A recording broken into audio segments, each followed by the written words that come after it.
Addiction பார்த்து என் பையன் வந்து ரூ. 5 நோட்டு பார்த்துட்டு அவங்களுக்கு கால் பண்ணி பேசினான்.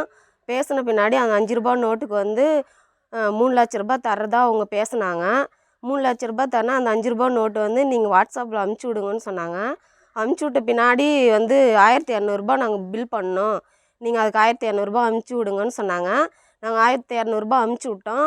அதுக்கப்புறம் திருப்பியும் கால் பண்ணிவிட்டு வண்டி பாஸ் ஆகிடுச்சி, வந்து கள்ளக்குறிச்சியில் வந்து ஸ்டாப் பண்ணிட்டாங்க, இது மோடி இதில் வந்து வந்த இது, அதனால் அது வந்து பில் கட்டி ஆகணும், அது கட்டினா தான் வண்டி வந்து வெளியே விடுவாங்க, அந்த கட்டின காசு உங்கள் அக்கௌண்ட்டுக்கு வந்துடும், நீங்கள் வந்து அதை அமுச்சு விடுங்கன்னு சொல்லிவிட்டு எங்களுக்கு சொன்னாங்க. நாங்களும் அதை அமுச்சு விட்டோம்.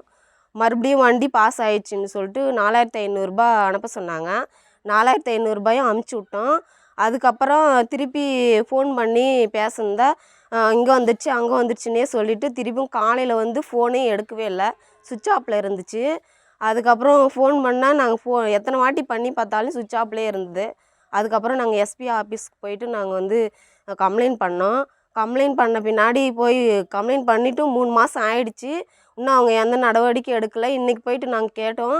கேட்ட பின்னாடி அவங்க இந்த மாதிரி நாங்கள் மனு அமுச்சிருக்கிறோம்மா, அது கூடிய சீக்கிரம் நாங்கள் கண்டுபிடிச்சி தரோம் அப்படின்னு சொல்லிட்டு எங்களுக்கு சொல்லி அனுப்பிச்சாங்க. நாங்கள் அதனால் வந்திருக்குறோம்.